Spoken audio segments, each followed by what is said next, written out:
Two, one. Good evening, ladies and gentlemen. I am the host with the most, Matty G. We are one step closer to setting up Debate Kingdom. Who is going to be playing in the finals at Debate Kingdom? Well, let's find out. We have two very strong competitors. One I may have a match coming up with, and the other is our Nerd Fights commissioner.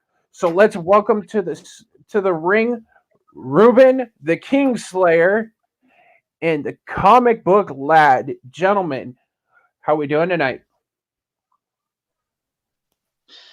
Yeah, I'm super excited. I'm prepared. This will be the first time I do believe that me and Ruben have competed against each other. We've been in different leagues at different times, but yeah, no, I'm really looking forward to it. And going up against the commissioner, he should know his stuff when it comes to debate. So this should be a lot of fun. Ruben, how's it going tonight, Kingslayer? It's going pretty good. Fresh off a very, very spontaneous match against Nikki. I got a knockout over there. Hoping to do the same over here in GameZone. GameZone, I'm very excited about. I may not be as good in this as I am in Nerf fights, but I'm still very passionate about my video games. So I'm looking forward to some of the questions that we have going on. Let's do it. I hope so because I wrote these and these kind of mean a lot to me. Obviously, I am your head judge and host tonight, Matty G. Coming to my right would be the Raptor Master, Jonathan. Jonathan, what's hanging tonight, homie? Very good, right here. You can see me behind me. This is by the time I'm recording right now, or it's live right now. My bad. This is the day after the Super Bowl, so this is some of the leftovers I have from the game last night, which is really cool right here. And for myself, did very well right here. And this is my first time sort of judging game fights or game zone right here. So because for myself, I do play video games, don't know too deeply around it, but I hope I could judge around and make you convince me that maybe more knowledge of the games than is presented. So I can't wait to judge and based on these two competitors. They're two very nice guys around here, so I hope this can work. Right on. Mr. Carmel Mountain, I know you know games. What's going on with you tonight?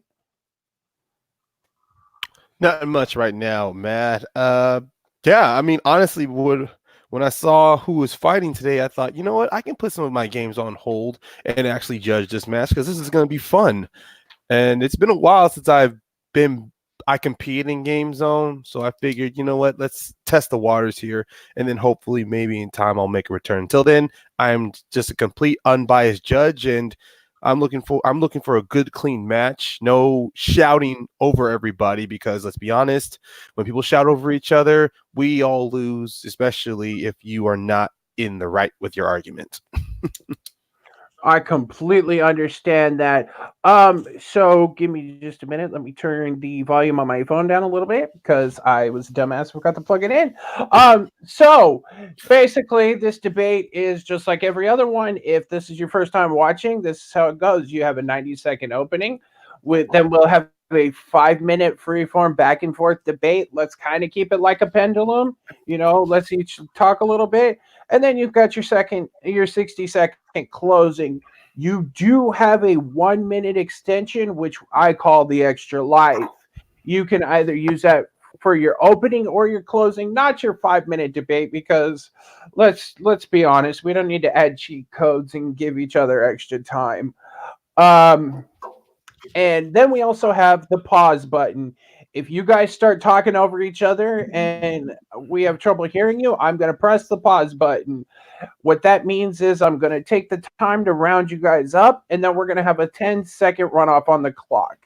I don't care if that means we got to go the last 30 seconds. I will call pause because we can't judge if everybody's talking over each other. Gentlemen, are we ready to begin? Shall we get it on, as they say in sports games? All right, guys. Question number 1 comes to the category of modern classics, and it is, what is the greatest Resident Evil character? This was Grant's strength, so Ruben's going to start us off. Ruben, 90 seconds when you start talking, sir.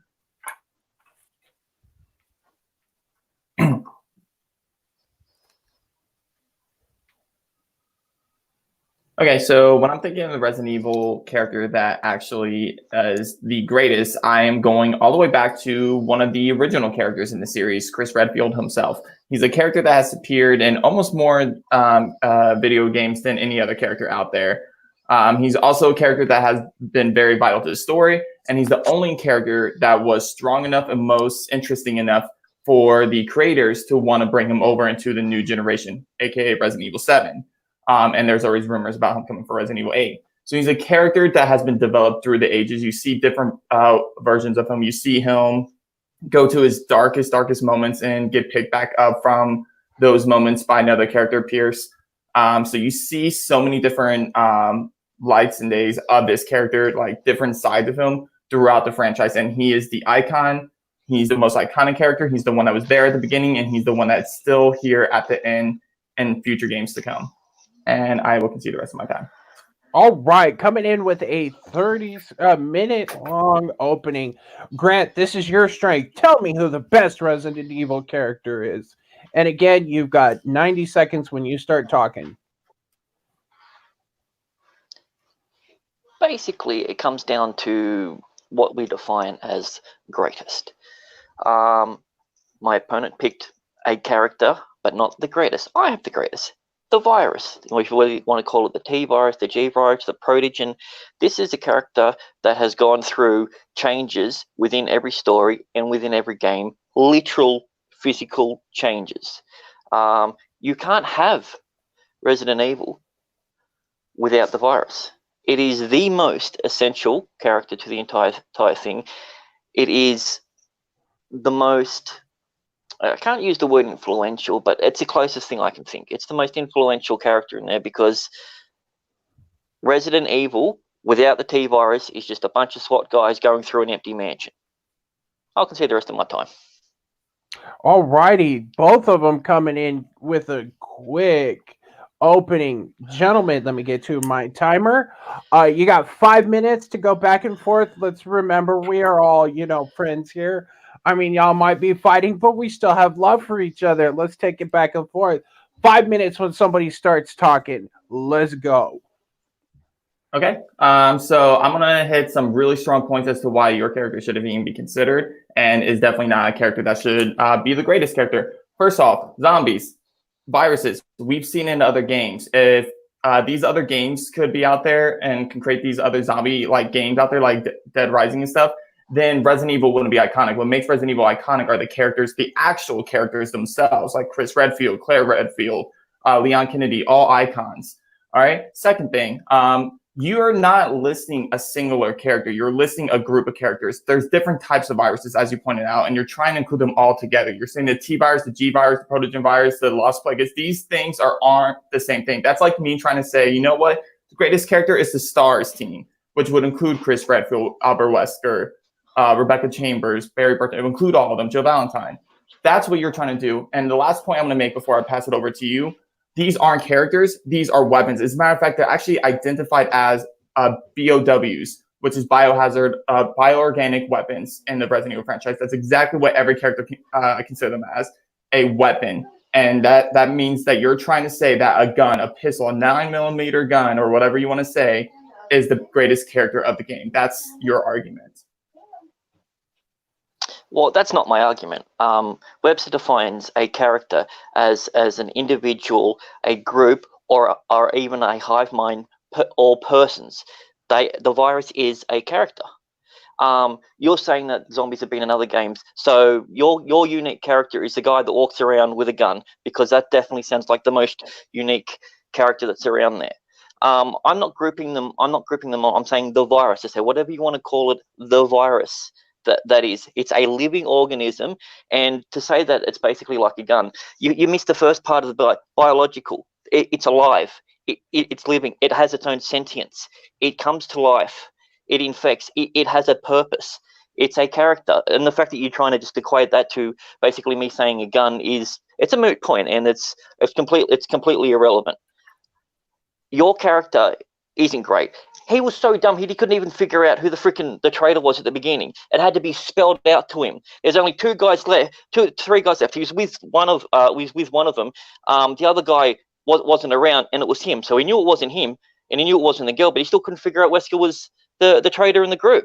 I mean, if you want to define greatest as dumbest, I'm 100% with you, and I'll concede the point. But that's not what you were saying. You've got a character who is he's just a man with a gun. Okay, but again, first of all, let's go ahead and talk about the BOWs and the virus itself. Again, I'm not actually, coming at you about you saying that virus could be a character. Fine, if you want to consider a character, that's fine. But my issue with you mainly is that you're saying all the different types of viruses are considered a same character. You can't just say the virus and include all the different viruses from different games. Lost Plagueis is a completely different thing that has nothing similar to it, and that's used for Resident Evil 4, 5, 6. But you're saying the greatest character of the Resident Evil game. So that if we're going, you haven't said which viruses you want to go off. If you just say the T virus, that only appears in like a couple of the Resident Evil titles, not that many, not as many as you would think. And then let's go and talk let's go back over to Chris being the dumb. You're wrong. I know you're probably thinking there's only one other male character, Barry Burton, but there's actually the character that is being framed is either Chris Redfield if you're playing Jill Valentine, or it's Enrico, which is the Bravo team leader. He's the leader that's being framed. Wesker is thought to be dead throughout the entire film. That's why Chris never doubts Wesker, because he thinks Wesker is dead. And then going to the future, that creates a hardcore rivalry between Wesker and Chris. And you see that coming into light in every single game he appears in until finally he destroys Wesker. One of the biggest iconic villains of the series. I'm talking about the Resident Evil as a whole. No, it's not. Read the question. The question said in Resident Evil. It didn't say the Resident Evil series. Resident Evil. Talking about the first game. Resident Evil. That's the question. The question isn't in the entire series. So you bring up all the stuff from how you're reading the question. It doesn't say that's how the question's worded. It doesn't say the only Resident. However you want to read the question, but even if we look at the original game itself, the T-virus itself is only the walking zombies. I'm sorry, you can't make a game with the zombies walking around. There has to be something for them to go after. Characters, walking zombies, lick of tongues, the tyrant. These are all in there. You're just basically saying the they are zombies and T-virus are two different things. If you wanted to say the virus as your character, as the greatest character, why not go for the person that created the virus? Why not go for William Birkin? Why not go for one of the founders of the Protogen because virus? It's not the greatest character, plain and simple. Because you're straw manning my arguments by saying I'm just saying zombie. I never once just said that. That's all on you. Time. Whoa, gentlemen. Sorry, I should have mentioned that. I made a 1-minute banner. I will pop it on screen when you got 1 minute left. I apologize. That is my bad. Just so you guys, I don't have to chime in during your debate. I will pop it up when you got 1 minute left. Sounds good, buddy. Sorry about that again, guys. That might have thrown you both off. I apologize. So, Ruben, close us out. Explain to me why your character is the best. You got 1 minute, unless you want to use your extra life to make it 2 when you start talking. So the argument trying to be made right now, the way the questions were for me is that the Resident Evil character, the greatest Resident Evil character, and that is without a doubt Chris Redfield. He's been there from the beginning. He develops over time. He's a character that has to overcome the biggest obstacles, all these different types of monsters. He mentioned that he didn't understand the question that he thinks is a single game. He mentioned the Protogen virus as part of his answer. That doesn't even appear in Resident Evil, the original one. So obviously he's thinking of a different game that appears in Code Veronica and Zero. As for me, Chris Redfield is a character that actually has to overcome so many different obstacles in so many different games, protecting his sister in Code Veronica. He goes facing Albert Wesker multiple occasions, defeating the most iconic villain in all of game history, in my opinion, Albert Wesker himself, a tyrant, someone who is super soldier, and all he is a human with a gun, and he manages to defeat a super soldier. This is a character that develops over time, and this character is so iconic that they decided to bring him into Resident Evil 7, carry him on into the new generation. His character shouldn't be considered a character because he's thinking of a group of people, a virus of zombies that's been seen in multiple games. It's been done before. Whoa. Ruben is coming out swinging for the fences, ladies and gentlemen. I'm excited to see the rest of this match, but I guess we need to close this out. Sir, let's hear what you have to say, Mr. Comic Book Lad. You got 1 minute unless you want to use your extra life when you start talking. Okay, then. Let's hear it, gentlemen. You got 1 minute. Wrap this up. Where my opponent fails to do it, he didn't explain why he was the greatest character. He just said he was iconic. The reason why my character is the greatest character is because it transcends life. Something dies, it brings it back. That is pure greatness. What isn't great is a guy walking around with a gun shooting things. That's not great. I mean, unless he was kicking ass all the time and punching it, but he doesn't do much. He's not even the best shooter in there. My character, and he keeps saying it shouldn't be accepted. It was accepted, so it's in. It transcends life. It dies, it comes back. It kills other things, it comes back. It's pure. It is pure and utter chaos that's wrapped into one beautiful character. And what could be more great than transcending death? Apparently, some guy with a gun. Done. Okay, he's done. With 8 seconds left on the clock. Being the host and main judge of this show, I'm not going first. I'm gonna go to the man to my right, Jonathan. Who got your point and why? Good arguments between Brent and Ruben right here. Two very good points on each of their arguments right here, and I like in between like representing their characters right here. But the thing that got me the most is gonna go give my point to Grant because he put up the argument that why his character is the best throughout the Resident Evil series right here, and he gave us the reason that virus itself brings into throughout the entire game or series throughout here. So I had to give it to Grant on this one. All right, Grant coming in with a 1-0 strike. Ryan, do you agree? Do you disagree, and why? Oh, I'm surprised you're not going to you're not going to go on this one, Matt, but that's okay. I'll be the cleanup hitter on this. Grant's getting the point. Mainly because from his opening to his closing argument, he has solidified his character is a sentient organism. And while Ruben did a great job going on the attack, really trying to to classify the fact that this virus is not an organism, is not part of life. The fact that the fact that Grant's answer was accepted into his debate shows merit that whatever Ruben had against it. I mean, he did a good job mentioning other games, other versions of the virus that could have denounced this or trounced Grant's answer. But at the same time, Ruben didn't bring enough opportunities to bring examples of why Chris was the best character. And while he did bounce back a bit from Grant, it was at this point where Ruben spent most time attacking Grant and then defending his character instead of trying to give more points, more rebound. Like he was rebounding a lot. He wasn't really trying. From what I gathered in the argument, if he had given more examples of certain games of why Chris was the best, he could have evened the playing field. But to me, it felt like Ruben was kind of, fighting like most of the time instead of, going on the attack mostly with his character. Wait, I'm rambling on a little bit, but Grant does have the point.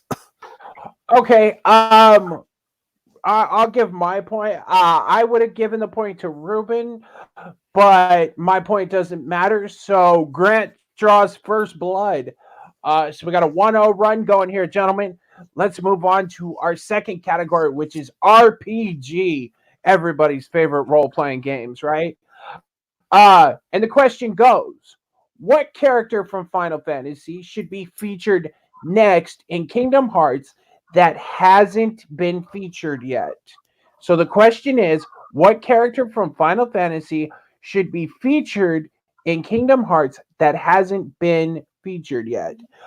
Grant, you got 90 seconds on the clock unless you'd like your extra life. Clock starts when you start talking, buddy. All right, so the character in which I picked that needs to be in the next one is the character of Merilith, but also known as Carrie from the first Final Fantasy game, from Final Fantasy. The character is to say it's an ultimate bad guy would be an understatement. Fear incarnate in a perfect little package, and would be the perfect antagonist for one or multiple games to come, and I'll explain more in a little bit.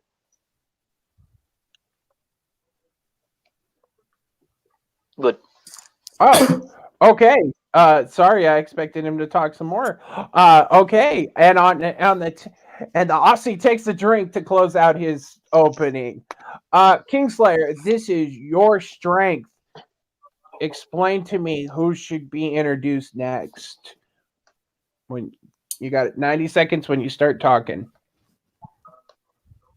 So when you're thinking of the next character, Final Fantasy character that should be introduced in Kingdom Hearts, you have to take into consideration what direction the game is going. And spoilers ahead, just so you guys know, Kingdom Hearts 3 ends with creating a world with Zoro, who's a character that's in a realistic type of world that looks very, very similar to the world of Final Fantasy 15.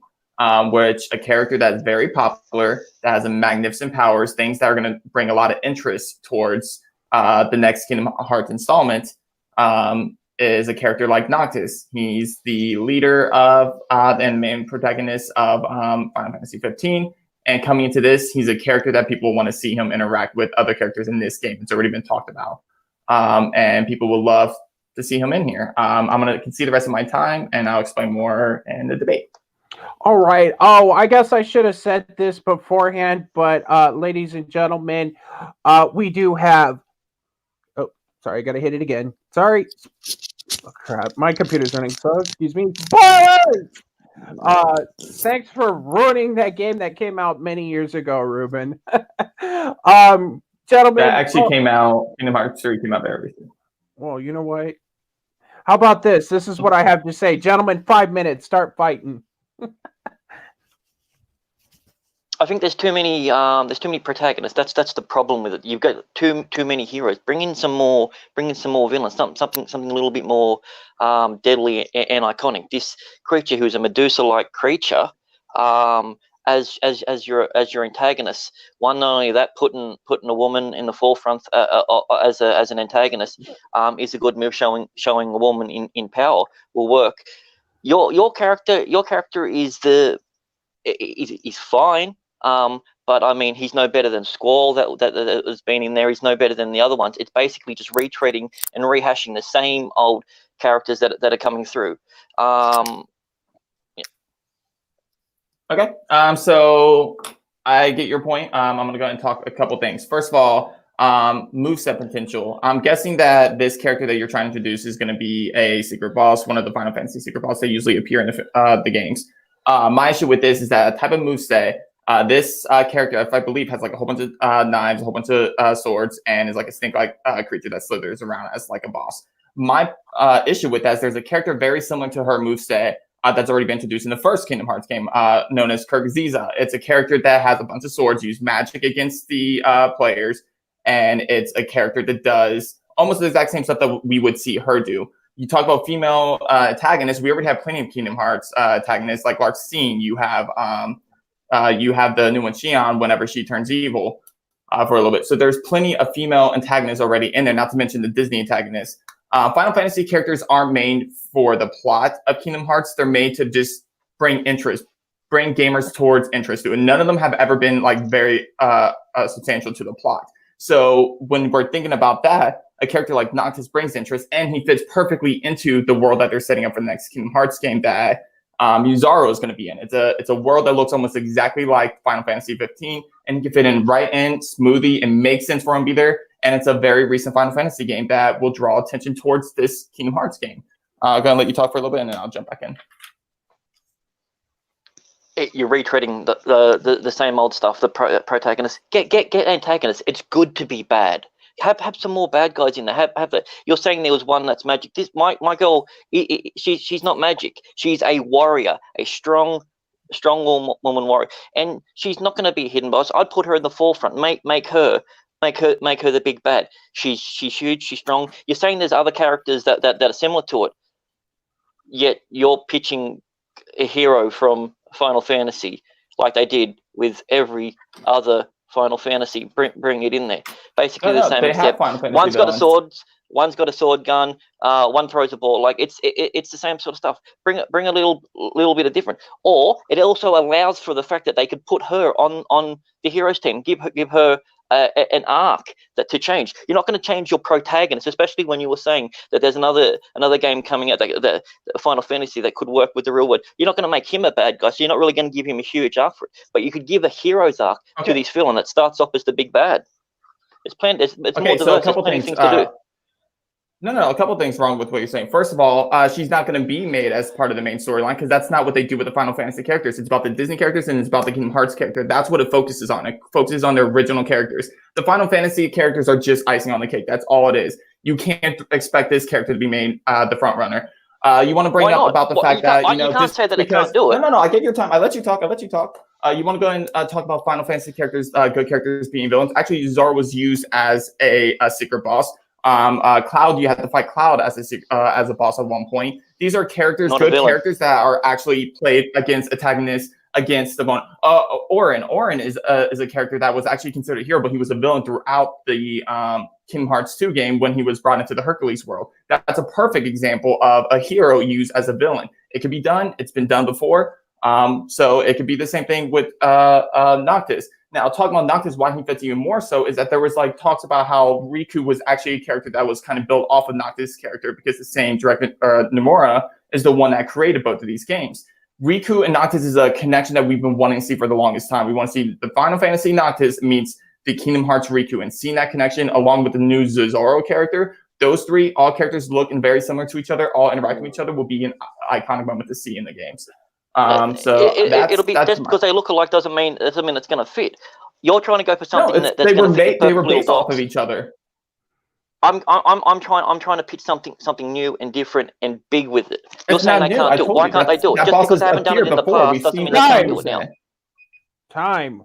Whoa. Wow, they are swinging even harder for this question. Grant, this is Ruben's strength, so that means you're going to close this round out for us. 60 seconds on the clock when you start talking there, sir. All right, so the question is, which Final Fantasy character? I'll use my extra minute too. Sorry. Okay. Which Final Fantasy character? I read it as Final Fantasy, the first game. He's picking someone from another game, Final Fantasy, blah blah. Doesn't say which one. Doesn't say Final Fantasy series. Doesn't say Final Fantasy series. It says Final Fantasy. And also, here's the thing: you're pitching a character that let me just show you this. This is the character from Final Fantasy, and this is the character from Kingdom Hearts. They are the exact same character. He's already in the game.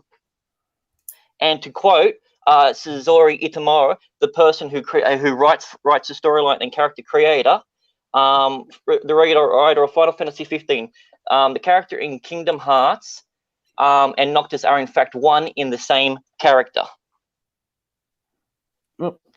Sorry. Keep going. Sorry. Okay, then. Wait, what happened to him? Where'd he go? Your questions. It doesn't work because you're saying. No. Grant, time out. There was a mess up with the screens. Grant. Yeah, you backed out for a second, so I'm going to give you an extra 30 seconds. So I'm going to give you just give me 10 seconds. Don't 30 seconds is too much. Well, you've still got another minute to go. I know. But, yeah. So just keep going. Sorry, something glitched out on my part. So go ahead when you're ready. Okay. So did you hear the quote from the writer? Yeah, we're good from there. Okay. I missed the quote. What did you say specifically? Can you say it real quick? Okay. So Zori Itamura, writer for Final Fantasy, stated that character in Kingdom Hearts and Noctis are in fact one in the same character. And she's the one that did it. I showed you the comparison video, the exact same scene, from Final Fantasy, one from Kingdom Hearts. You're pitching a character that one wasn't in the first Final Fantasy, and you can debate that because it says Final Fantasy, it doesn't say Final Fantasy series. First game was called Final Fantasy. And also you're pitching a character that's not actually in the game. That's already actually in the game. So I'm pitching a character that isn't a new unique character. And by that logic, your point's already mooted. So I'm done.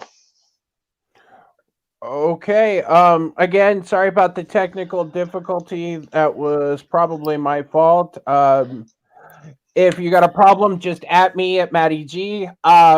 Kingslayer, you got a minute to close this out with your strength. I'm gonna go ahead and use my extra minute as well. Alrighty then, let me get that clock set up. Apparently 2 minutes now, ladies and gentlemen, when he starts talking. Okay, so straight up, my opponent is a hypocrite. All right. First of all, he's coming in here saying that my character shouldn't even count, shouldn't be included. Well, guess what? He just said the very last argument that his character was accepted, so therefore it counts. Wow. Ooh, he's a hypocrite. Let's talk about the games itself. First of all, you brought up the fact that Noctis is a Final Fantasy character. Once again, you're just reading it a specific way. That's not what he meant at all. I'm pretty sure he didn't say the Final Fantasy original game character that's come from there. Noctis, yes, I already told you. Noctis is a character that Nomura, whenever he went over to Kingdom Hearts and started building Kingdom Hearts, he actually used Noctis as the frontrunner. He actually took attributes from Noctis to create characters like Sora and Riku. When you were showing that picture, that is Zora, who was just created for Kingdom Hearts 3. He was just created for Kingdom Hearts 3, and he was meant to look like a Noctis because they're setting up a connection between them in the future. That is my point, is that that creates a connection between these characters, between Riku, Sora, Noctis, and Zora. These characters are all going to connect. They're going to be vital to the story. They're going to build up upon that.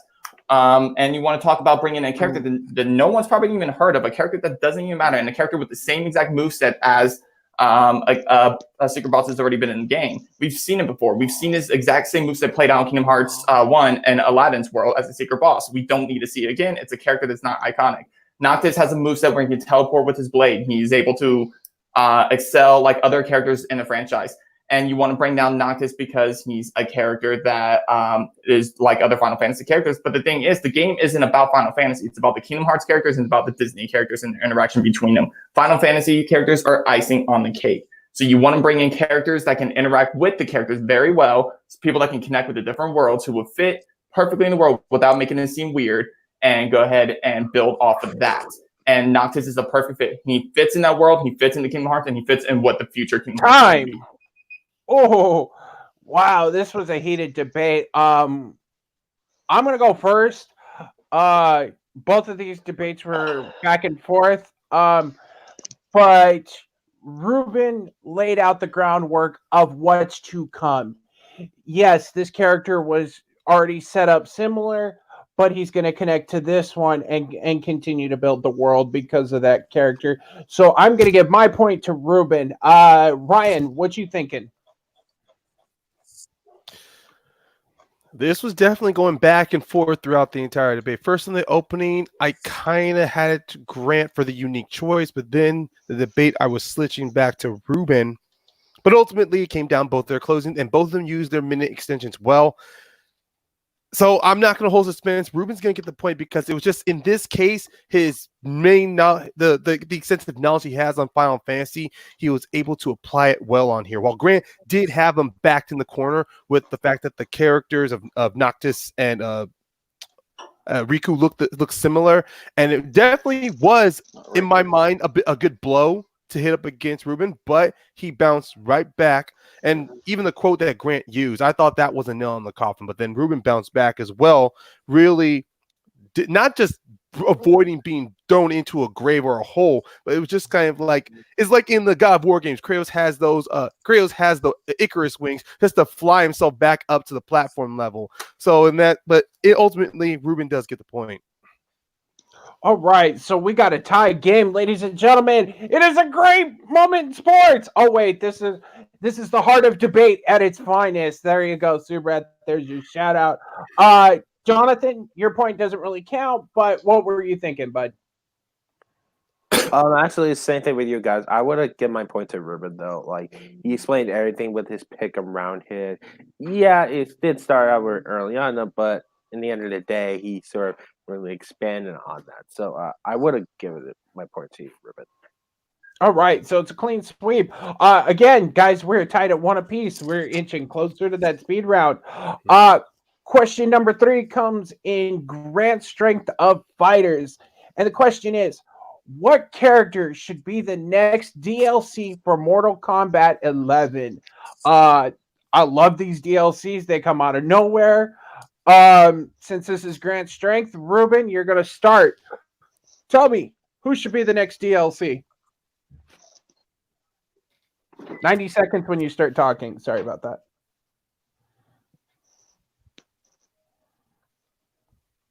Okay, so think about DLCs for the future and what characters are going to fit into the Mortal Kombat universe and what's actually going to be very exciting for people to see, as well as popular for people to be interested enough in. And when you think about characters that have already appeared, people like Alien, Predator, Freddy, Jason, these are all characters that have appeared in the past. You kind of want to go the horror gory route because it fits perfectly. It actually meshes well with the Mortal Kombat universe.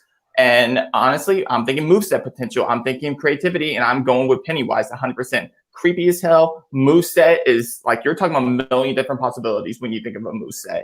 And it's a character that is popular right now because, well, just had a film recently. So I think it checks all the boxes. It fits perfectly. And yeah, I'll go ahead and see the rest of my argument and move on to the debate. All right. Conceding with some time left on the clock. Grant, this is your strength. Tell me, who's going to be the next DLC? Again, 90 seconds when you start talking. The next DLC, it should be someone who's caring, someone who likes animals, maybe dogs. Someone who, you don't really want to mess with them because they've got that bit of a dark side. But more importantly, you want to get someone in a fighting game that can actually fight. And I'm going with John Wick. I'm talking about bringing in the nicest guy in Hollywood as a character. The guy who is, let's just say, you can print money from him. When he was announced to be in another game, the pre-sales of that went through the roof, based purely and simply on him. He's good for business. He's very marketable. He's a guy who, let's face it, when they get in there, he'll probably do 99% of the mocap CGI stunts, or if not all of them, for it anyway. So you know when you see him do a move, he has a very, very diverse fighting acumen. He'd fit perfectly in there. He's not horror. I understand where my opponent wants to go the horror route, but what's more horrifying? One man getting revenge for his dog killing thousands of people, or a clown that died by getting bullied by school children? Done. Okay. All righty. So we got Pennywise the Dancing Clown and John Wick. Sorry, gentlemen, I am not going to try his Italian name because I'm not paid enough to do that. Gentlemen, 5 minutes. Let's hear it when you start talking. Okay, I'll start this one. So first of all, you brought up the whole terrifying aspect about, one man who can kill 1,000 people. Well, how about the fact that Pennywise has been around for over 1,000 years, killing and feeding on people for 1,000 years? That he probably has a lot more deaths under his belt than Wick is even close to having under his belt. And you described, Wick coming in because he's a good fighter, he's a nice guy. Well, then put him in Tekken. Put him in Street Fighter. Don't put him in Mortal Kombat, a game that's all about gore, that's about blood, that's about the horror elements all coming together and meshing together and creating an intense game. That's where you want to see characters like Pennywise. There's a reason why Alien, Predator, Freddy, Jason have all appeared in the Mortal Kombat franchise. It's because that's the only place for them to go. That is where it's iconic for them to be and face off against these characters. You think Pennywise won't sell? Well, let's put him in there because I guarantee you his film sold, so why won't he? I think it's a perfect mesh. I have a lot of more to say, but I'll give you a chance. If this was before the second film came out, you'd be 100% right. But the second film sucked. Pennywise's stock dropped. And you're talking about God. The guy killed a bloke with a cup. Like John Wick 3, he's throwing knives, blood splattering everywhere. I said Keanu is the nice guy. He's the thing that's going to sell it.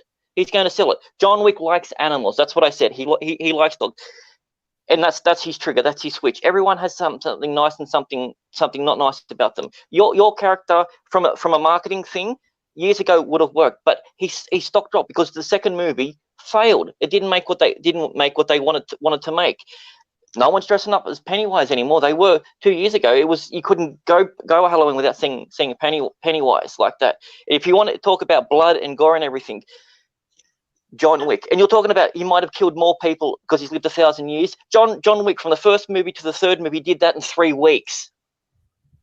Oh, I didn't say 1,000 people. I said he has more kills under his belt, is what I'm trying to say. I didn't say over 1,000 years. over Yeah. 1,000 years. John Wick is in a period of 3 weeks, from the first to the third 3 weeks. This is a guy that can go on a spree and go on a run, and that's exactly what you need to do if you're going to win Mortal Kombat. Okay. So again, some of the points that you're bringing up, you're not bringing up a moveset for him. All right, let's face it, John Wick. A lot of the moveset is going to be with like a gun or a knife, which we've seen before. My thing is that when you bring in Pennywise, you're talking about a huge variety of different movesets you can come with. He's a shapeshifter. He's an illusionist. He does all kinds of crazy shit with his moveset. So there's so much you can actually see him do. You can see him swallow people whole, or you can see his little red balloon pop up and explode, and nails come out and like tack him to the wall or something. That is a moveset you can see with Pennywise. John Wick is a boring character that you will not be able to see much of a moveset. And what you're explaining to me, you're saying Keanu Reeves will make it great. Well, guess what? Chances are Keanu Reeves isn't going to be the one that's actually making the game. I hate to tell you this. He is going to be there. And if you wanted Keanu Reeves, then maybe put Keanu Reeves in the game. Don't put his character, John Wick, in the game. I am talking Keanu about Reeves the isn't a character fighter. John Wick is a character. versus. It said character. I am. It said which character should be in there. Oh no, So- but your main some of the main things that you're talking about is Keanu Reeves himself. You're bringing up Keanu Reeves. I don't care about Keanu Reeves. I care about John Wick and I care about Pennywise. And I'm telling you right now, Pennywise has an extraordinary moveset and fits Mortal Kombat. He fits more closely. He can go in there. He's fits the story element, fits the horror Brazilian element. Jiu-Jitsu. He's got a ground game. He's got kung fu. He's got gun fu. He's got ranged attacks. All stuff You we've name- seen you name the in attack fighting you games before. We've seen that all before. I'm It's a talking about fighting game. Of moveset course, with you've seen it Pennywise. in fighting games. That's why we're Exactly, talking but that's about my a fighting point. game. These DLC characters bring in characters that you don't see, like movesets that you don't see before. People like Terminator comes up with his moveset. You see people coming in like Jason and Freddy. Like you see movesets coming from these characters. Someone like Jason John and Wick, Freddy we've walked seen him around plenty with of a times. bladed weapon and slashing. That's in the game already. But- They have Baraka. It's the same thing. You can't say that's the person used as an example when it's the exact same but thing as another character. You look at the fatalities; they actually fit to where from the films that they're coming from. Is what I'm trying to explain to you. John Wick, again, like I said, you brought up his movesets. You listed off everything that we've seen in a fighting game before. I can tell you a moveset from Pennywise. You're going to see extraordinary things from his moveset, and it's going to top John Wick's 100%. You can't name something that John Wick's going to bring to the table as far as moveset. that kills children, but not adults. This is a game where No, adults are he fighting. kills He's not- adults too. What's going to happen? Is he going to get backed up in the corner and they're all going to start picking on him and then he's going to die just like he does in the books and in the movies? You're pitching a character that was bring something defeated about the movie. by It's children. Okay, that's great. It doesn't matter how he's defeated. I'm talking about a character that fits inside this universe, that actually be exciting to see in this universe and has a potential moveset to work with. You don't have anything. I've already explained. You moveset. haven't given me anything. You said he could eat something. Yes, that's a moveset. That's exactly by definition what a moveset is. In the game. Okay, let's put Bruce Lee in the game. Whew, gentlemen, killing it, just killing it. Yeah, get over here. Oh, sorry. I like me a little Mortal Kombat. Ruben, explain to me why Pennywise should be in the next DLC. You got 1 minute when you start talking there. To be a character in Mortal Kombat, you have to fit its universe. You want to make sure it's something that can actually work alongside of it and actually make sense for this character to be there. Pennywise is a horror, gory character that fits perfectly. He's a character that has a moveset, the moveset potential to be there. And I'm talking about millions of different possibilities. I already listed off a few. There is so much you can do with the character Pennywise, whereas you bring someone like John Wick, he's boring. He's a character, he's exciting to watch on the screen, but as far as a character to play as, martial arts, we've seen it done before. You can bring in someone like Chuck Norris. You can bring in someone like Jet Li. These are or Bruce Lee. You can bring in any kind of martial arts character. These characters does not matter because they all do the same thing, martial arts. And when you think of Pennywise, there's a great moveset there that is perfect for Mortal Kombat. And it brings in that horror and gory element and so many creative fatalities. Can you imagine the fatalities with Pennywise? Rather it be him turning into a giant spider and wrapping him up in webs and feeding on him. There's so much you can do with Pennywise as a character, whereas John Wick, exciting to watch, loves dogs, nothing you can do with him. And that is time coming up right on the dot. Great round, sir. Great round. Sorry, my phone is acting stupid. Grant, this is your strength. 1 minute. Close out this round for us. You keep saying the word, he's got a moveset, and you say, he might be able to do this, he might be able to do that. I've told you the moveset, and I've gone into detail of what it is. And you're talking about fatality. The fatalities are fantastical. We got a bloke that turns into a freaking dragon. That's got nothing to do with the character. No one really does that. So it doesn't matter what Pennywise can and can't do. I'm talking about a DLC that people will buy. They will buy it for 100% fact that Keanu is more marketable than Pennywise. Pennywise's stock dropped dramatically with the bombing of the second film, but Keanu's is doing nothing but going up. Done. Okay. Wow. Coming in at 30 seconds. Gentlemen, great fight. I went first last time, so I am absolutely not going first this time. Mr. Carmel Mountain. Make some sense of this and tell me who gets your point. Grant. Clear as day, he got the point. Ruben, you gave a great example of using Pennywise here, but in your closing, you said you needed a character that fit the realm, or at least the mold of the game. John Wick even fits that as well, even if he is similar to every other character in Mortal Kombat, like Sonya or Jax or Liu Kang, even though you didn't say those characters. But at the same time, Mortal Kombat has changed always, but people always like playing the old classics. They always like seeing Liu Kang again, they like seeing Kung Lao again, they like seeing the same people. And Grant did give more of a explicit details on John Wick's moveset with the ground game, with the martial arts, and with close range with knives, and the long range with the guns. But the one thing that gave him the edge over you, Ruben, that you didn't fight back on a lot, was the fact that he not only thought of the DLC, but he was talking about the fact that you need to sell it, and the fact that Keanu Reeves is a major fixed point. And he gave some great examples in the introduction. You can use his name, that you can bank on it because he referenced the Cyberpunk game. He also talked about Keanu Reeves possibly mocapping it, and also the voiceover, which people don't know nobody uses, but if you guys go on YouTube, one of the most watched things on Mortal Kombat, other than the fatalities and brutalities, is the game interactions when characters, match up. And but other than that, put aside, Grant looked at the business aspect of using John Wick for a DLC, and then he followed it more up with the technical, and gameplay details. So Grant does get the point. Okay. Jonathan, do you agree or do you disagree? Lay it on me. Before I put my answer, when I take either of these choices, I would have gone to like maybe Spawn or Ashley Williams from the about that, but Spawn's that's right in just there. that was personally my opinion. You should have put those, but anyway, both arguments by both of them right here. I'm actually okay. I'll keep it short and sweet. I'm gonna give my point to Grant because same thing that Ryan pointed out right here. He did, yeah. At first, he might be coming out similar as the other players in Mortal Kombat, but he really does what he can do quickly and comes with the kills, though.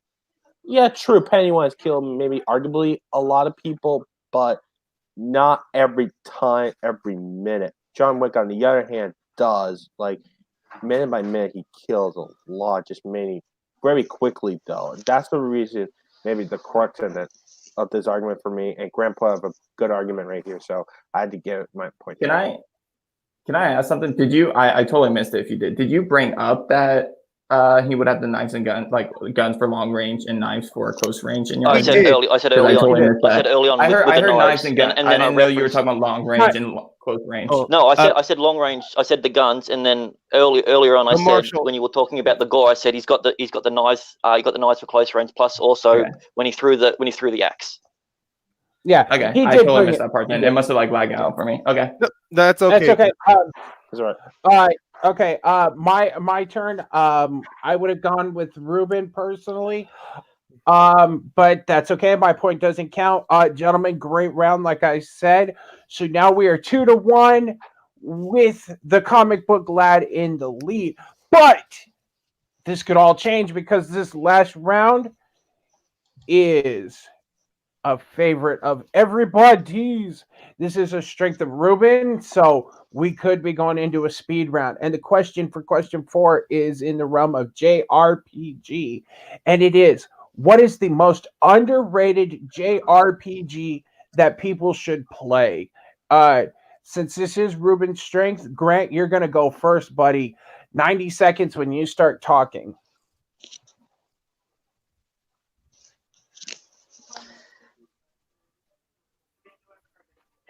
I picked a game that's underrated on a system that's underrated.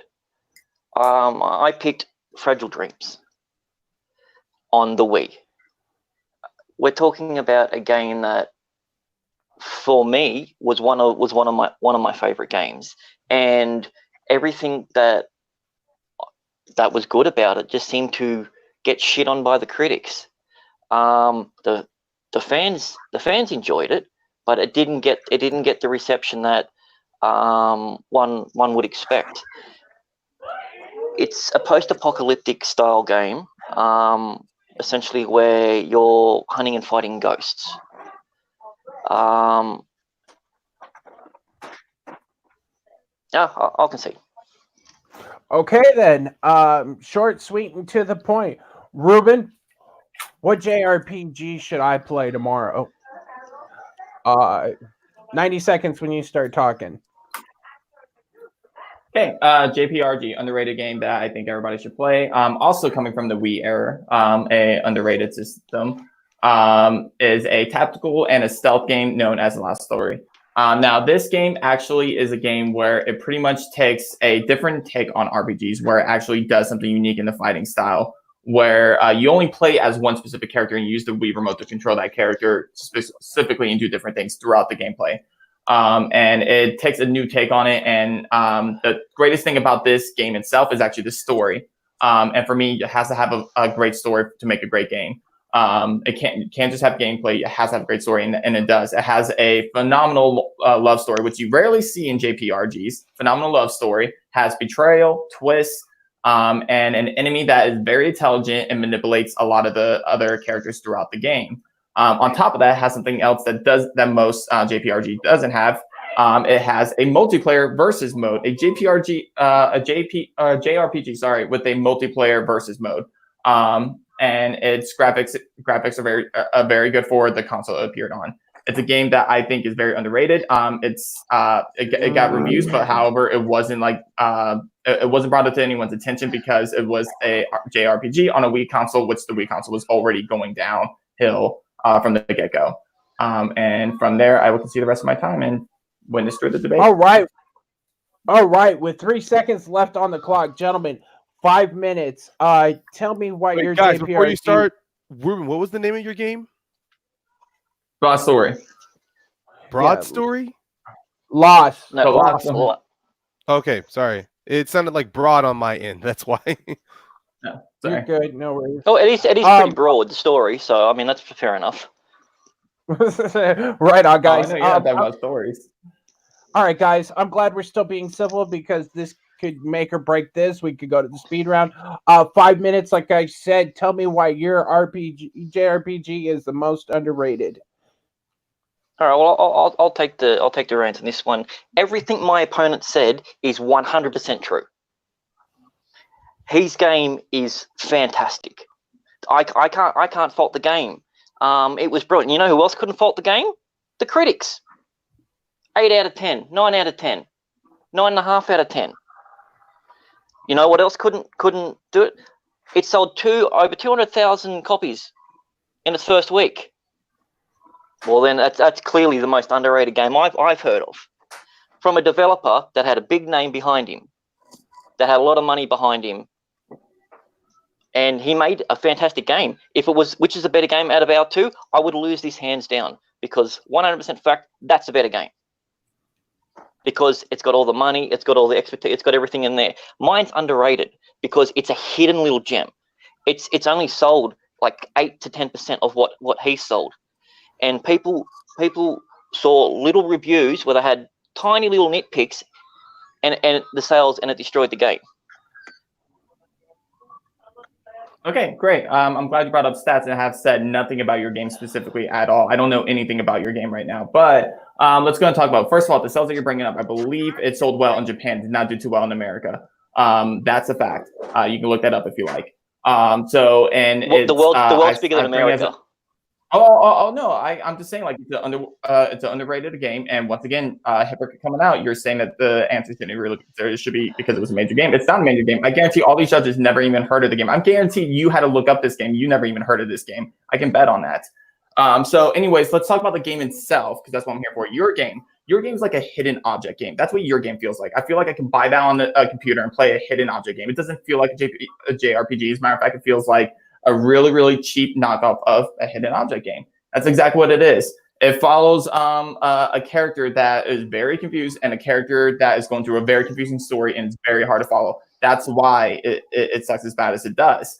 You want to talk about something that is extraordinary with the story? Let's go back to my game. My game actually has a story that is easy to follow, and it's a game that has multiple aspects to it. It has betrayal. Jargran, whenever he betrayed the main character Zale, like no one saw that coming. No one saw that coming at all. And I guarantee you wouldn't unless you go play because I just told you. But there was that. There's a love story in this, so actually it makes you care about these main characters, and you get to see that built throughout the game.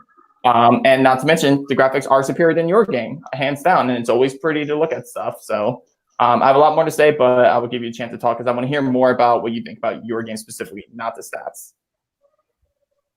Well, I'm talking about an underrated game. You want to talk about betrayal and things. The reason why the game feels disjointed is because the guy's alone. He loses his grandfather at the beginning, and the whole point of it is this isolation. It's supposed to feel uncomfortable. It's doing exactly what it says. You hit the nail on the head. You hit it perfectly. You keep talking about your game that it's fantastic and everything. Not one argument why it's underrated, apart from the fact that you said it didn't sell big in the US. Not a part of the question. No, I said it says best underrated game, or the underrated game you should play next.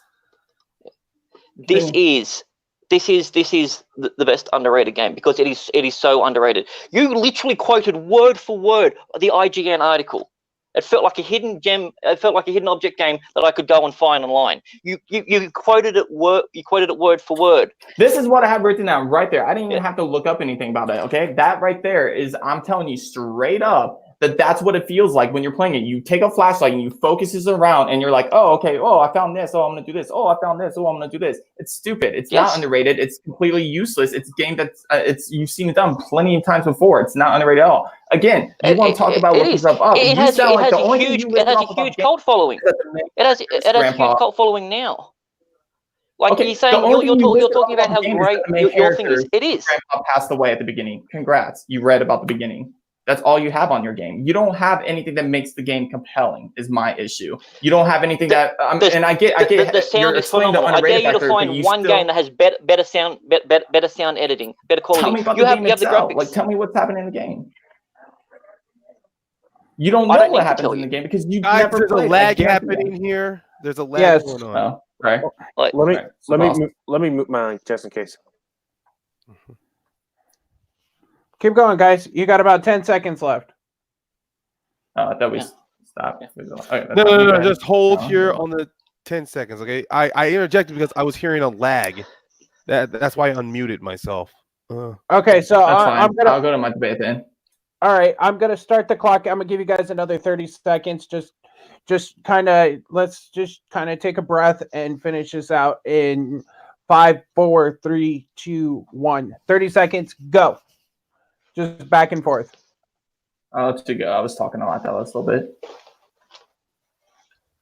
Underrated. That's what we're talking about. You're talking about a game that was critically and financially successful. It's not underrated.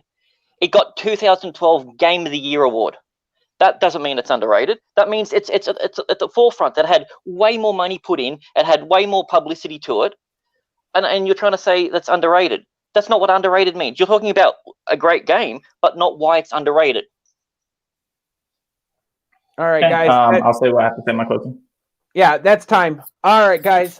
Grant, you got 1 minute, sir. Wrap this round up. What is the most underrated JPRG people should play? You got 1 minute when you start talking.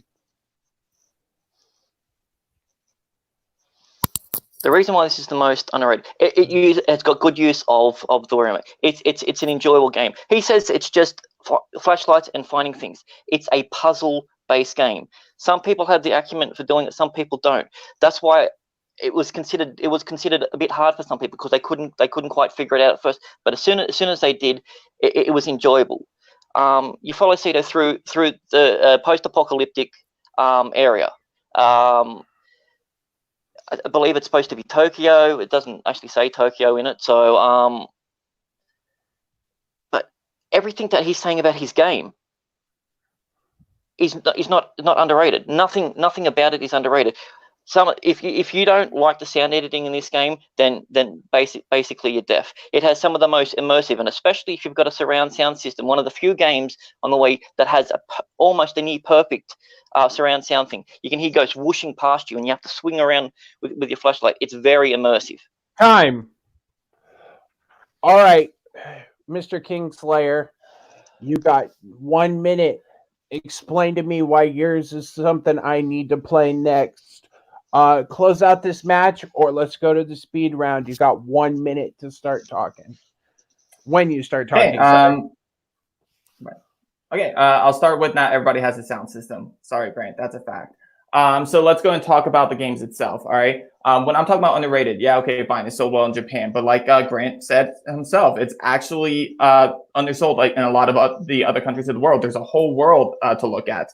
Let's talk about the game itself, because like, again, yeah, while we're trying to decide underrated game, we're trying to decide an underrated game that you should play. He knows nothing about his game. Everything he said is stuff that I came up with, that I told him about. The flashlight, the hidden object. These are things that have happened in the game. He doesn't know that about the fact that it has a shitty ending. It leaves on a cliffhanger and it's never solved going forward. It brings in characters like a talking portable computer, a talking robot. The weapon system's horrible. Your weapon breaks every 2 seconds in that game. Whereas my game, it actually has mechanics of an RPG, but adds a new aspect to it and makes it a great JRPG. That is very exciting to watch and play. It has character development with the characters throughout the game and makes it a good game that people don't recognize as a good game and that people haven't heard of, and I think people should give it a shot. It is underrated, especially through most of the world. Maybe not Japan, but... Okay. How can you not like his little companion, a stupid talking computer? Shame on you, sir. You know what? I'm gonna go first. I'm gonna keep this short and sweet. In my opinion, Ruben explained to me why more I should play his game over Grant's. So my point's going to Ruben. I'm gonna go to the man sitting next to me. Jonathan, what you thinking?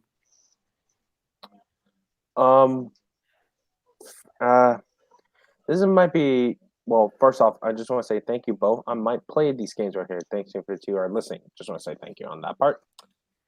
And for me, the thing about the question is, what is the most underrated? I keep that question in mind because what is something that doesn't get brought up or used more often? So, based on the arguments I hear about it, I'm going to have to get my point to Grant on this one because he had brought something right here. He brought something into the question right here. It kind of answered majority of the question, but underrated. Like, underrated game, like, not only does it brought up, but doesn't get even maybe talked about, or maybe this is something that this had been used. Well, your game, on the other hand, it was well regarded right here when it's released, though, and people did like it, though. But I just felt like, and the point of the question right here was the most underrated right here, so I had to get my point to Grant.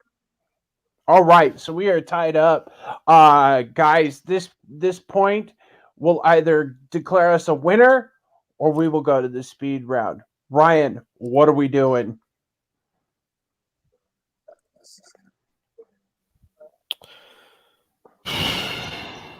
Okay, recollecting my thoughts here. To be honest, just like with the Final Fantasy, this was. Just like with Mortal Kombat, this was going back and forth. No. Sorry, question 2 was going back and forth. Crap. Clearly, these are both. Sorry, these are both good games. I don't want to try to ramble. I don't want to drag it out. I'm just trying to find certain. I'm just trying to find certain like note or certain line that kind of help solidify the game. Solidify this round. Yeah, if I have to go back to the question itself, most underrated JRPG that I should play, and Can we? What? Sorry, go ahead. Not to finish. Oh, it was lagging a little bit. Okay. I'll just get Hold straight. on. Can I leave and come back? Like it's like really laggy. Is it lagging on my part? Not at my end. No, mine's either. I'll mute mine's just in case. Can you hear me? Is there a lag for me now? I'm gonna refresh. Okay. Okay. When you jump, so we'll take a quick break, real quick, while he refreshes. And Hold on. It'll take like 2 seconds. Give me a sec. Okay, so while he jumps out and jumps back in, gentlemen, I just want to say this: I'm definitely going to try both of these games. I have a Wii at my house, so we're going to definitely have to look into these. Let's bring the Kingslayer back in and see what we're doing. All right, Kingslayer, are you Sorry, back guys. with us? Can you hear me clearly now, I Ruben? can hear you. Ryan, can you talk? Yeah. Can you hear me clearly now, Ruben? Like, am I lagging on your end? Yeah, I can hear you. Okay. No, you're good. All right, guys, this is what Sorry happens. about holding everybody up. My bad, guys. No, that's no Sorry. problem. Guys, we play over the internet. You know what? Shit happens. If people don't like it, you can like I said, you can always me at Matty G Sorry, people or watching. Matt Graham on Facebook. So Ryan, you've had a few minutes to collect your thoughts. Do you think you've got it? What are we doing? Yeah. I ultimately decided the point. I went back to the question: was the most underrated JRPG that I should play next, and it came down to what these guys were selling me on their games. And to be honest, Ruben was selling me a lot on why I should play Lost Story. I mean, Grant, he stayed true to the fact that the point of his game being underrated. You know, the fact that critics were condemning it, the fact that it's loved amongst its fan base. But Ruben did knock him a bit on him not really giving more details on the gameplay. I mean, more on the story, and he did knock it back a little bit in his closing argument. So, despite the fact that Ruben's game did sell a lot, did have high sales, was highly rated by critics. Ultimately, I am going to go with Ruben here because he was just selling the game more to me on why I should play it. Okay. You know what that means, ladies and gentlemen? This, in the words of Movie Fights, which we base this on, this is a great moment in sports. Or in this one, this is a game zone first for me, at least. Since I took over reign as commissioner, we are going to the speed round. So, basically, oh shit, I forgot the time for this. Crap, I should have wrote that Should down. it be? I mean, is it like in most other of the leagues 45, 30, and 20, or is it different? That's right. No, you're right. That's absolutely right. Thank you. I should have wrote that down. 45-second opening. What were the other two? Can you repeat 30 those? for Sorry. rebuttal and 20 for closing. Thank you. See what happens when we go live and don't think about it, gentlemen? You know what? I don't care. I'm going to think of a number between 1 and 10. You each can give me a number, and whoever's closest will go. Oh, no. Never mind. I'm sorry. Yeah, don't do that. Don't do that. Yeah. Sorry. See, this is what happens when we go. I think it's once you give the speed round question, whoever responds, says their name. You're right. I'm sorry. This has been a long day. My brain's fried. I honestly didn't expect to get here. So that's right. I will read the question twice, and when you got your answer, say your name, and you'll go first. And here we go. Are we ready, gentlemen? Like you said, 45-second opening, 30-second rebuttal, and 20-second closing. Are we both good to go? Kingslayer. Yeah. You good? You said we say our name after the second time you read the question or the first time? Second time. It's the second time. Second time. So you finish saying the second time. Okay. Got yeah, it. I'll read it. Yeah, I will say it nice and slow both times, just in case. Grant, are you ready? Give me a thumbs up. Good to go. All right, guys. Our speed round question. Alrighty, guys. Our speed round question comes in the realm of remakes or remastering. What Nintendo 64 game should be remastered for current systems? Again, what Nintendo 64 game should be remastered for current systems?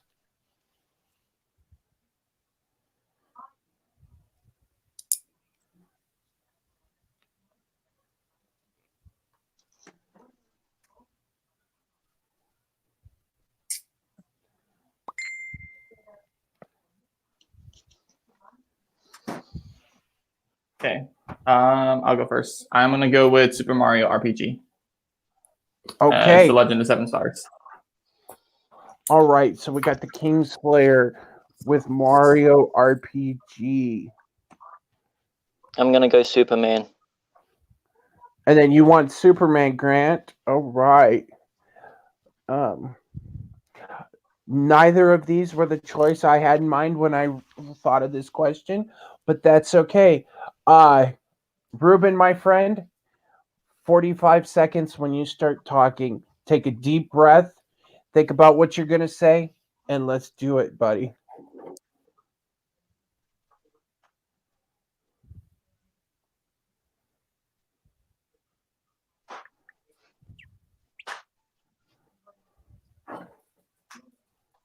'64, one of the best generations out there, one of the most exciting generations. And there's a lot of games that have been remade, but then there's a lot of games that haven't been remade. First one that comes to mind that needs to be remade is Super Mario RPG, Legend of the Seven Stars. It introduces a lot of unique characters. It pairs up with Square Enix, who's a great RPG company.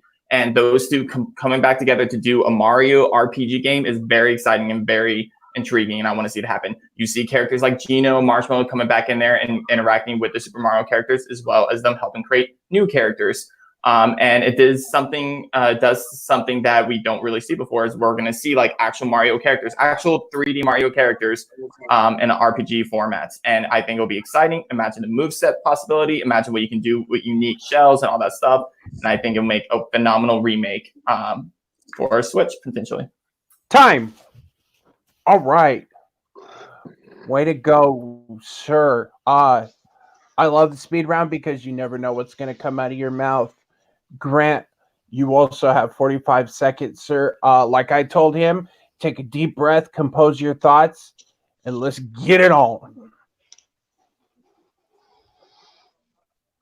The question is what game needs, not should, needs. The game that needs to be remade is one of the worst games on the planet, and the system that I'm going to do it on is I'm going to do it on the PlayStation VR, Oculus Rift, whatever, and make it a fully immersive interaction. You're Superman. You're stuck in a computer. You're flying around stuff. It was considered bad because of the mechanics, for two, and the boring story. Revamp it, give it a brand new company, introduce multiple of different things, include the Justice League. Has something in there so he can be as Wonder Woman as well, and make it a Superman-based game, but have everyone else revolved around him. You can. There's so much potential with Superman being VR. They tried it with Spider-Man, and it was insane. Now imagine if you could fly as fast as a speeding bullet. Time. All right, guys. Ruben, my friend, 30 seconds to a 30-second rebuttal when you start talking. When you think remakes, you still have to pertain to the story. You have to use the story that you have there. You look at Resident Evil 2, a game that was on the 64 that was remade. The stories actually use the same story, but they actually remake it and remaster and make it good. You can't change the story. You're talking about adding Justice League characters, adding all these other things into it to make it a better game. That means the game wasn't good to begin with. My game is a game that's good to begin with, and it's a game that needs to come back out in a HD. And we need to see these characters back on the screen so we can see Gino, Marshmallow come back into the Mario universe, and it has great developers behind it, Square Enix, who actually helped create the game. All right, Grant, 30-second rebuttal when you start talking. Sure, like your game could be the same. The question is what needs to be. As you said, your game is already good, so it's still got that nostalgia factor. Going back and playing it, it's still a good game. Mine isn't. This needs an update. The story was in there, and you said that they can't change anything. They do it all the time with games, constantly when they add new things, add new DLC and everything. The possibilities are endless. If we get someone like a Rockstar in there that they can do a huge open world with a VR thing, this would be phenomenal. This would be a groundbreaking game in virtual reality. Time. All right, guys. Ruben, I'm going to say it one more time. Take a deep breath. Compose your thoughts. You got a 20-second closing when you start talking. My opponent said himself, this game had a boring story. The game itself, a remake actually has to go back to the story. It has to use the same story. You're talking about making another game. Marvel's Spider-Man is not considered a remake. It's considered a completely different game. When you're talking about remake, you want to use the story. You can add a little stuff to it. You can change little things to it, but you still have to stick to it if you're going to remake it, not retell it. My game, again, it's an interesting story. People haven't heard of it. That's why I'm talking about bringing on a new system, bringing on current generation. All right, Grant, same thing I told him. This is the final segment of this match. Take a deep breath. Take a second if you need it. Gentlemen, you've been fighting admirably. I will remember this when the season starts. 20 seconds when you start talking. To rebut, I already said it would keep the same story, but it would revamp it. It's in the word revamp. It would add new elements and new things to it. They don't make a game exactly the same as it is just for a new system without adding stuff to it. That doesn't happen. Your game is good in the past. They can barely improve on it. My game has so much potential. That's the reason why it needs to potential. All right, guys. I'm gonna take a second right here and say you both fought admirably. My pick would have been GoldenEye. I would love to see GoldenEye revamped for nowadays because I was gonna pick that, but I thought it already had been done. That's why I didn't pick it. I was like, remastered. Yeah, it was. okay, all right, yeah. It was remastered. it was remastered, but you could have taken it as a remake, but that's okay. You could have done it with new age characters. You did but say that's it could okay. either be a remake or a remaster. So I mean, there was endless. But it doesn't possibilities. matter. It doesn't matter, guys. Oh shit! I'm gonna go first. I don't think Jonathan started off first in a while. Actually, I went first 2 rounds ago, but that's okay. I'm gonna go first. I'm gonna go Grant because he said I'm doing this by the narrowest of margins. Ruben, I can't stress this enough. This is like just he explained how it could be made better. He took the remake aspect of it and explained how it could be made a little better. So we got 1 point, Grant. Ryan, what do you think, bud? Well, Grant, he's got the point. Because from his opening argument, when he talked about Superman 4 as not just as a bad game, but he also stressed the fact that this is a game that not only that really does need it, and the story element of being trapped in a simulation. And he mentioned specifically the PlayStation VR, the fact that you would have not just a double entendre, but also putting yourself into Superman, going inside of the virtual simulation, adding elements of that game. It sounds like a truly immersive experience that does sound incredible. Ruben, you did have a great choice with Mario. It was just that it's not the fact that Grant is better. It's just it seemed more interesting. Something that Sorry, guys, I'll be back in 1 minute. Oh, go ahead. I mean, it's just Grant's choice. It's not only was interesting, but at the same time with PlayStation VR really being put up to date with so many interesting games, with the Vader Immortal. I mean, the fact that just having Superman on that same level would be incredible. Okay. Sorry, guys. Oh, no worries. Jonathan, what do you think, real quick? Just give me your heads up. What do you think? Keep it short and sweet if you could. So there's a same factor, huh? Oh no! Wait, who'd you go No, with? No, Grant won. No, Grant won. I'm Oh, just sorry. curious where your point would have gone.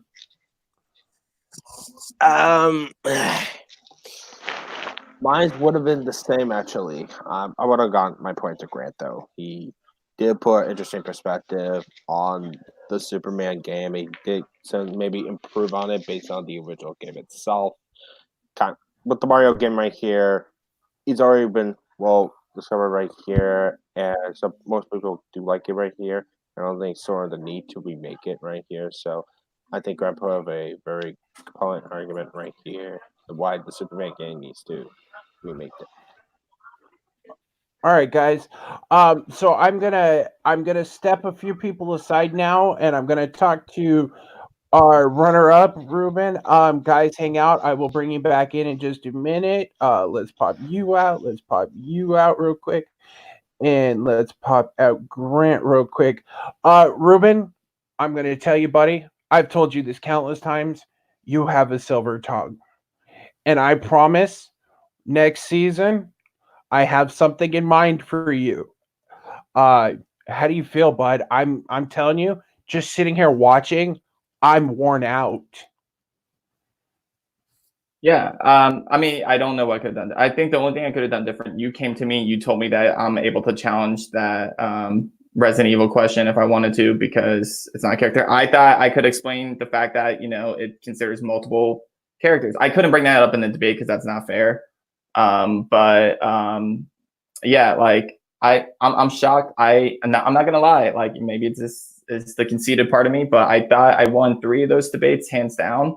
I'm not shocked I lost the speed one. I think I did a pretty bad job at selling mine, so I'm not shocked I lost the speed one. And I'm not. There's another one that I'm not shocked about losing. But I really thought I won the Final Fantasy one or the Kingdom Hearts one. Obviously, Kingdom Hearts fan. Resident Evil, huge fan of. I thought I had that one in the bag. And I was shocked when I didn't win any of those. Like I can tell my opponent. No offense to Grant, I respect Grant greatly, but I just felt like I gave it more in some of them, and I felt like I did better. But again, it comes to the judge's decision. So I don't know. This is it's hard. I might have to. I don't. Go ahead. Oh, I completely understand. So I don't know. I mean, I might need to take a break from these debate things because it's hard. It's hard feeling, and I know, and it's like, okay, so like trivia, Well, let's say this. you either know it or Don't make any you rash don't know. decisions. I know. Don't make I just, any rash decisions, right? It's so for me specifically, in trivia, you either know it or you don't, and you lose or win based on your own knowledge. For these debate leagues, and I've said it before, it's hard because it all comes down to the opinion of 3 people facing you, and I hate that. I hate where I'm not in control. I guess I'm a control freak, and I hate when I'm not in control, and I hate losing when I feel like I should have won. And that's not to say anything against Jonathan Peck and Ryan Payne. I know they played it straight. Like they're great judges. You're a great judge. They decided whatever they thought was best. It's just that it's hard for me to watch someone else's has control of my fate. And I don't know. We'll see where it goes from there. We'll see what happens. It's just it's difficult. It's difficult losing. And maybe this is just me being hurt for right now, but I don't know. We'll see what happens. So right now, whoever loses that match coming up at Debate Kingdom will go into the tournament. And because you are sitting here, you will play somebody for the #1 Contenders shot. That's why I kept saying before you go, I'm done. I'm going to step back. Let's take some time. And let's see where we go from there. But we'll again, bud, I can't give you enough. I can't give you enough credit. You killed it tonight. I know the other judges are thinking that. So we're going to jump out. I'm going to pull you out, and I'm going to pull our winner in so we can have a little conversation. Now I got to move him down and step him out. Grant, so you pulled it off. You went 3-2. You went to the speed round. That is the first one. Like I said, I love all of your guys' answers. Everybody, you all played admirably. You are now officially the #1 contender. How do you feel? Lucky. Because everything that Ruben was saying, I felt it 100% up until the point where my name was read on that last one. I think it comes from people who are very strong in debate, and also in trivia. As you can see, I'll go back and see this. I'm clenching up my hair. I'm pulling up my face. Debate is, to say it's hard is an understatement. the questions that I lost, I thought I won. Some of the ones that I won, I thought I probably lost. It was, if I was to pick which ones that I thought I won, I had myself winning 3-2, the same result, but it wasn't the same questions that I actually got the win from, and that just comes down to the judges and who's there. I know you don't do like teams or anything, but I want to offer a hand out to Ruben. If there ever is a tag division or a teams thing or something like that, I would absolutely love to. I'd absolutely love to work with you. You're to say that you're a scary competitor is an understatement. You brought so much more stuff up than I thought. You called me on my bullshit about the game, which kind of pissed me off, and I'm glad you did. But no, this was the hardest debate I've ever had. And in my opinion is iron sharpens iron. And at the moment you're the biggest piece of iron that I know.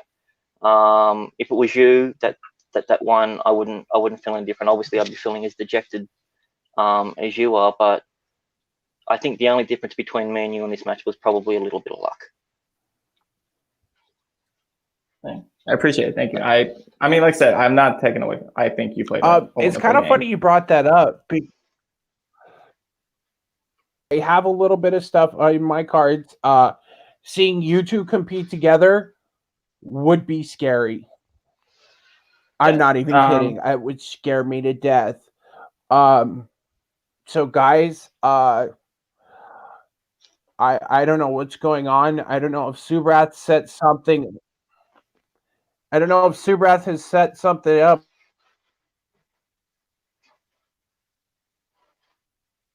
I think you're frozen again, buddy. Yeah, you froze. No, but anyway, man, as I said, like I everything you said, I would have said the exact same thing. Had it come down to one name different. So and I understand that. Yeah, I mean, I respect it. It is what it is. I think you're a great debater. If that team expedition does happen, if I'm still doing these, I will definitely be there. If you're still doing that, and that's what it comes down to. Because I know, like, I got one freaking day after tomorrow against Bloody Maddie for wrestling. So, it's and then I got one tomorrow for comics as well. So yeah, it takes a lot out of you, but it's fun. Like, I agree. Well, what was the one that you said you thought you? One of the ones that I won, I thought, no, you won that easily. And then my name going, oh, okay. And then the one that I lost, I'm like, how did I lose that? Sorry, guys. Apparently, you must be looking in a mirror because that's the only thing you're going to be beaten, mate. Okay, if you say so. It would be an honor to take on the champion. I'm assuming that is still you. We don't have a champion. There's a vacant belt. We don't have a champion. Okay. No. Oh, well, there you go. Yes. So you're technically the number one contender, but I'm also the number one contender. So it's a number one contenders off. I don't know exactly how they want to word that, but I do want to say good job, both you and Ruben were fantastic. Neither of y'all scare me, but y'all would scare most other people. And I can't wait to take you on. Yeah, absolutely. Feelings mutual. I mean, I usually don't get afraid by men in glasses, but anything can happen. So, and anyway, hope your family's doing well, buddy. These have happened on both our ends, so now we can finally do this.